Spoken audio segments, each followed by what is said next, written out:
guys, welcome to part 2 of my Bonnie and Clyde series. For today's episode, while I am talking about Miss Bonnie Parker, due to her being beautiful and glamorous, you see I have a bare face, I'm gonna get into it by doing my makeup. Let's get into it. Bonnie Elizabeth Parker. She was born on October 1st in 1910 to parents by the name of Emma Cross Parker and Henry Charles Parker.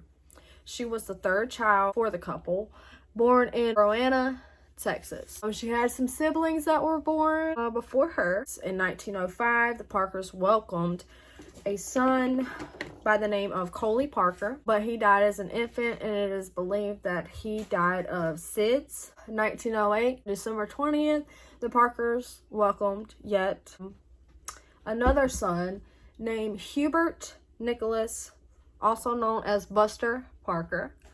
Now, on December 16th, 1912, the youngest and last child of the Parker were born, and her name was Miss Billie Jean Parker, and she later married a man named Mace. Before Bonnie had met Clyde and everything, she grew up in a very, a very loving home. She didn't have too much of a bad history or anything like that. Like, she wasn't always in jail. She always, she kept to herself. She didn't really, she did good in school. She was a decent student. And then, tragic hit her family, and her father had passed away. He broke his neck doing a job back in about 1914. He fell at work, ended up breaking his neck, which then in turn killed him. Trigger warning. Emma decided, her mother, to move out of Roanna, Texas, and, start a new life in a town called Cement City. Emma became a young widow, and they kind of started their lives there, started over, whatever you want to call it. And Bonnie had this big dream. She had a love for the arts, and even as a young child growing up, like I said, she wasn't always, a badass or anything like that. She was just a regular, she had a pretty regular childhood.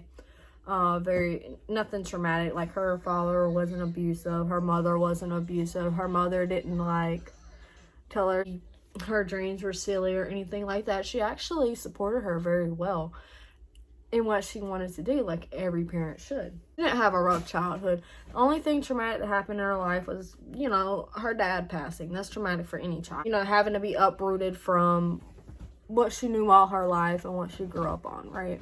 Her love for music led her mom to teach her to play the piano when she was growing up. So she liked music and things of that nature. She wanted to be an actress. She said photo shoot. She was really good at poetry. When she turned about 16 years old, she married a suitor by the name of Robert Roy Thornton. And though the marriage fell, just a few months later, Roy was jailed for armed robbery back in 1929. And then, as a result, Bonnie never seen Thornton again. Back then, they had never divorced. Divorce was not a big thing back then in 1929. So, then after he had left or whatever, of course, she had to find a job, get her life together, what have you. And so she went on to be a waitress. While she was waitressing, she started sending photos of herself to Hollywood and whomever was doing, shows back then, whoever it was. I mean, she had gorgeous pictures, beautiful pictures. Like, she wasn't an ugly woman, and that is why I wanted to do my makeup while I am telling you guys this story. I mean, she's very attractive. She had dirty blonde hair. If I'm not mistaken, she had brown eyes. But what she would do with her rejection letter, she'd always get a rejection letter, and she'd get upset about it. And like every girl wants to be a superstar. Being upset, she had to, I guess, find a hustle or whatever. So she continued waitressing. Plenty of men loved her. So then, one day, shortly after her husband went to prison, she met Mr. Clyde Barrow. And that's where all the crime started. Now, some fun facts for you guys. This girl was so talented So very talented in the arts, writing poetry. She had a little notebook or scrapbook that she would have all her poetry in, and she would write every chance she got. She would have a whole scrapbook, and anytime she's seen a newspaper article or anything like that with her and Clyde in it, she would cut it out and glue it in the little scrapbook she had of her and Clyde. She saw it as her way of getting famous. She figured, if I can't get in the limelight, then why not raise hell and commit these crimes? Because the more crimes I commit, guess what? Somebody out there knows my name. Somebody out there knows my name, right? Another fun fact, she was a phenomenal actress and kind of just found a way to be famous no matter what. Mind you, this is still in the era of the Great Depression. So a lot of people were desperate. They were desperate for money, desperate for food. So they did pretty much anything to be able to get their hands on money. Jobs were scarce. I mean, it was a bad era for everybody, right? I mean, can you blame the criminals for doing what they did? And this is not to defend these criminals, because no matter what kind of issue or situation you're running into, please don't take it to where you have to rob stores and just be a gross human being.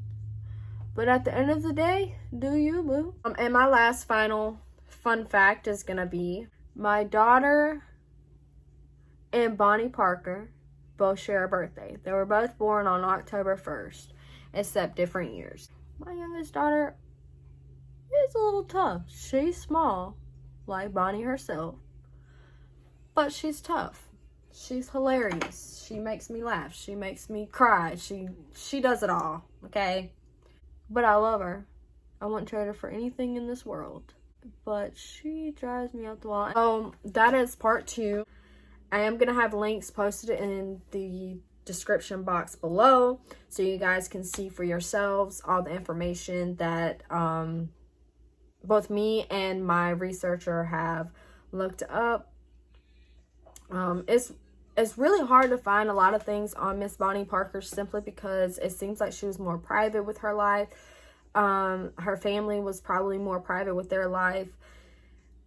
You know, Clyde not so much, because he had a record, I mean, probably this thick of bullshit that he got into, right? Anyway, that's enough time for me. Have a wonderful rest of your day, and don't forget to hit that like button. Hit it. It means the world to me. This is a hobby, but it still means the world to me that people are watching my videos. So leave a comment if you got more to add to the story. If you found some information that maybe I don't know, fine. It's always fun to talk about the topics that I talk about. Thanks for stopping by. This is a peaceful place. Everyone is welcome. Well, if you're a new subscriber, hi, welcome. And if you're coming back to stalk my channel to see if I've made any more videos, here I am in the flesh. This is Spooky History with Megs, and I am calling it quits. I will talk to you guys soon on part 3, just as soon as I get it out, okay? Bye.